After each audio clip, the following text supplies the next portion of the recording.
It's April 13th? Okay, let's get right to it. One story is driving everything today. And this is the number everyone's watching.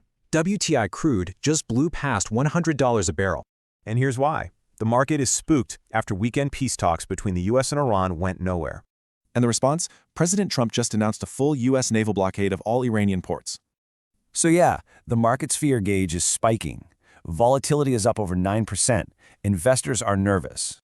But wait, that's not even the biggest piece of this puzzle. There's a new player entering the game. CNN is reporting, based on U.S. intelligence, that China is getting ready to arm Iran. We're talking MANPADS. These are shoulder-fired missiles, a real game-changer for the region's power balance. And Trump's response? He immediately tied this directly to the U.S.-China trade war. This just got bigger. His threat? A massive 50% tariff on everything from China if that shipment happens. So, what's this mean for your money?